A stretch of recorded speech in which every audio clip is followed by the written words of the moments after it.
Joseph Fritzl, el monstruo de Ansitin, nací para la violación. ¿Cómo es posible que durante 24 años nadie se percatase de lo que ocurría bajo los cimientos de la casa de Joseph, en la pequeña localidad austríaca de Ansitin, ni su propia mujer, Rosemary? Llegó a sospechar jamás que su encantador marido guardaba un secreto. Había secuestrado a su propia hija, de la que abusaba sexualmente y con la que había tenido 7 hijos. El destino quiso que una de las hijas, en realidad nieta del pederasta Kerstin, de 19 años, tuviese que acudir al hospital aquejada de una rara enfermedad. Durante el reconocimiento médico, los especialistas encontraron en uno de sus bolsillos una nota en la que contaba su historia y pedía ayuda. Los doctores, extrañados, pidieron hablar con su madre, Elizabeth. Entonces explotó la mentira y la verdad salió a la luz. Uno de sus vecinos era un auténtico monstruo. Cuando los medios de comunicación de medio mundo, incluidos los españoles, se hicieron eco de la noticia, una ola de consternación invadió la opinión pública. ¿Qué tipo de monstruo era capaz de hacer algo así?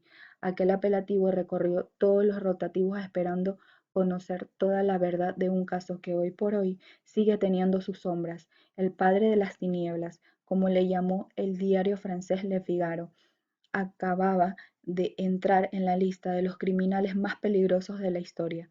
Conocer la declaración que hizo su abogado todavía escandaliza e impulso de tener sexo con Elizabeth cada vez más fuerte. Sabía que Elizabeth no quería que le hiciera eso, sabía que la estaba hiriendo, pero finalmente el impulso de ser capaz de probar el fruto prohibido fue demasiado fuerte, era como una adicción. Ansinstin, Austria, fue la ciudad que vio nacer, crecer y cometer las más macabras aberraciones a Joseph. Desde el 9 de abril de 1935, esta pequeña población fue testigo de cómo su infancia se convertía en un infierno, según su propio testimonio. Fritzl, abandonado por su padre cuando tenía 4 años, sufría toda clase de maltratos y abusos físicos por parte de su madre, a quien en su vejez también llegó a encerrar a modo de venganza. Aquel martirio infantil, provocado en parte por ser el único vástago de la familia, llevó a ambos a construir una relación tormentosa de amor y odio. Gracias a algunos de los informes psiquiátricos elaborados para el juicio, supimos que Fritzl temía a su madre más que a nada en el mundo. Los continuos insultos que ésta le profería, Satán inútil y criminal, y las absurdas prohibiciones a las que lo sometía, no podía practicar deporte ni tener amigos. Por ejemplo, llevaron al joven Joseph a desarrollar una personalidad fría y violenta, bajo una apariencia tranquila y serena. De hecho, acudió al colegio y fue un buen alumno. Estudió mecánica y tecnología electrónica, base primordial para convertir el sótano de su casa en un zulo donde encerrar secretamente a su hija Elizabeth años más tarde. También trabajó como electricista, director de una empresa que fabricaba hormigón y como representante de una factoría danesa de construcción de tubos de hormigón. Vivió en Luxemburgo y Ghana y se casó con Rosemary, con la que tuvo 7 hijos, entre ellos Elizabeth. Se jubiló cuando cumplió los 70 años. Pero antes del secuestro y el abuso sexual de su hija Elizabeth por más de 2 décadas, Fritzl había practicado con su madre. Durante las largas conversaciones que mantuvo con su psiquiatra, el austríaco confesó haber devuelto con creces los maltratos a los que había sido sometido por su progenitora. Pasó de ser víctima a verdugo, dejándola hasta que murió en 1980. El modus operandi fue el mismo que con Elizabeth, pero en el piso superior de la casa. Allí la encerró, tapió con ladrillos las ventanas y se convirtió en su carcelero. Algunos medios austríacos aseguran que dicha situación se prolongó durante más de 20 años, pero solo es una teoría basada en el testimonio, a veces incoherente del acusado. Durante ese periodo, Fritzl solo recordaba que de niño su madre le pegaba y lo pateaba hasta que me caía al suelo y sangraba. Había llevado hasta el extremo su particular vendetta. No obstante, Este comportamiento sexual y violento lo exteriorizó a finales de los años 70, cuando fue acusado de violar a una mujer.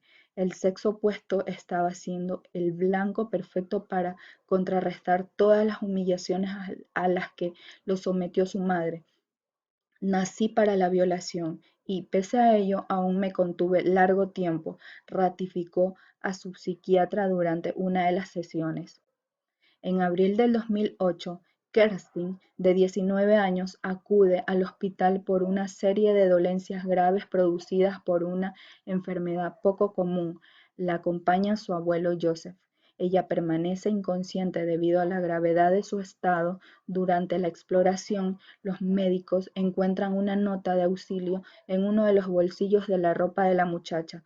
Proceden a buscar su historial médico sin éxito alguno.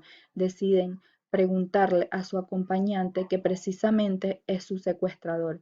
Insisten en ver a la madre y, ante la negativa de Fritzl, llaman a la policía. Las autoridades se personan en el domicilio del pederasta y, con su ayuda, bajan al sótano perfectamente sellado y con grandes medidas de seguridad.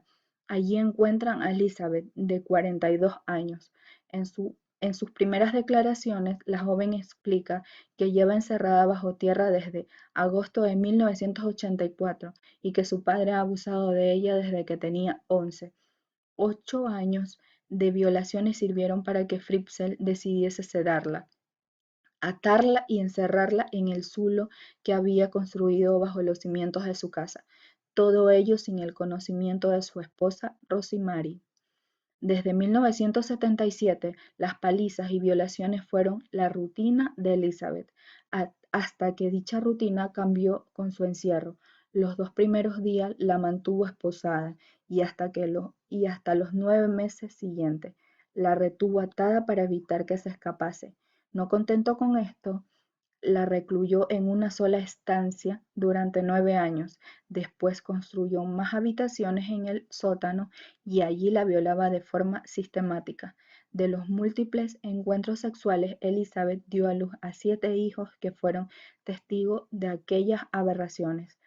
3 de ellos, Kerstin, de 19 años, Stephen, de 18 y Felix, de 5, permanecieron junto a su madre bajo tierra. 3 más, Lisa, de 15 años, Mónica, de 14 y Alexander, de 13, vivían junto a Joseph y su esposa en la casa. El séptimo murió al tercer día de vida y fue incinerado. Lo llamativo del caso es cómo 3 de esos niños habían tenido una vida aparentemente normal junto a su padre, abuelo, y que Rosemary no sospechaba nada. La respuesta la encontramos en la versión dada por Fritzl. Tanto para la policía como para el secuestrador, Elizabeth se había fugado de casa motu propio. Había sido la segunda vez que la intentaba y en esta ocasión lo había conseguido, de ahí que su madre no siguiese buscando. También ayudaron las cartas que la muchacha tuvo que escribir a Rosemary obligada por Fritzl. Era una forma de evitar que siguiese sospechando. En la primera confesaba el motivo de su huida y en las siguientes le pedía que cuidase de sus hijos, a los que no podía mantener.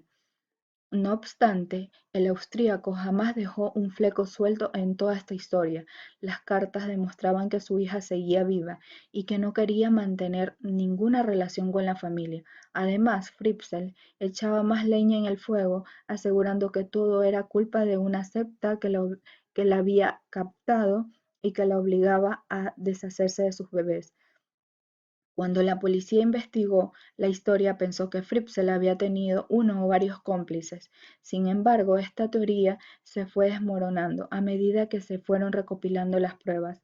El pederasta gozaba de una buena posición económica, lo que le permitía tener varios inmuebles a su nombre y una total libertad de movimientos. También era un miembro respetado de la comunidad, por lo que nadie podía imaginar las barbaridades que estaba cometiendo el monstruo a pocos metros de sus hogares.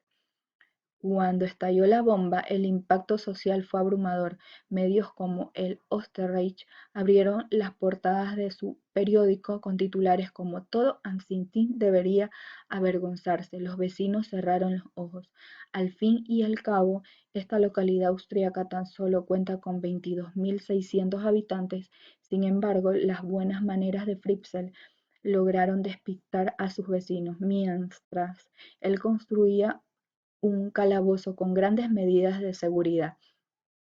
El espacio tenía 80 metros cuadrados, con una altura máxima de 170 centímetros, y se extendía por todo el jardín. Para acceder a él colocó una puerta corredora de hormigón de 300 kilos escondida detrás de una estantería. Era franqueable mediante un código que solo Fritzl conocía. El recinto contaba de una entrada, dos dormitorios de 3 metros cuadrados, una pequeña cocina, un baño y un lavadero. La única fuente de ventilación provenía de un tubo. Joseph tenía 73 años cuando fue detenido por las autoridades austríacas, aunque en un primer momento se negó a declarar. Después confesó los hechos que posteriormente se probaron. Hasta el día del juicio, el 16 de marzo del 2009, el pederasta fue sometido a diversos análisis psicológicos y psiquiátricos. Se demostró que no padecía ningún trastorno mental y que era del todo imposible que estuviese permanentemente bajo los efectos del alcohol, tal y como la defensa intentó argumentar. Privación de libertad, incesto, violación, esclavitud y homicidio fueron algunos de los cargos a los que el austríaco tuvo que enfrentarse durante su vida judicial. Finalmente, un jurado popular determinó que Fritzl era culpable de los delitos anteriormente mencionados y lo condenó a cadena perpetua e internamiento psiquiátrico. 4 días bastaron para cerrar lo que muchos denominaron el juicio del siglo. Desde entonces pasa sus días recluido en un pabellón psiquiátrico de una cárcel de alta seguridad a las afueras de Viena, donde alardea de ser famoso en todo el mundo. Ni siquiera siente remordimientos por lo que hizo y se ha dedicado a escribir cartas de amor a su esposa, que ésta jamás respondió. Todo lo contrario, Rosemary decidió divorciarse días después de su encarcelamiento para comenzar una nueva vida. Mientras tanto, Elizabeth, de 52 años, y sus 6 hijos hermanos, ahora de entre 15 y 29 años, han cambiado de apellido y viven alejados de Ansintín, bajo fuertes medidas de seguridad. Siguen bajo tratamiento psicológico, intentando adaptarse a la sociedad. Aquel martirio inimaginable, afortunadamente, llegó a su fin.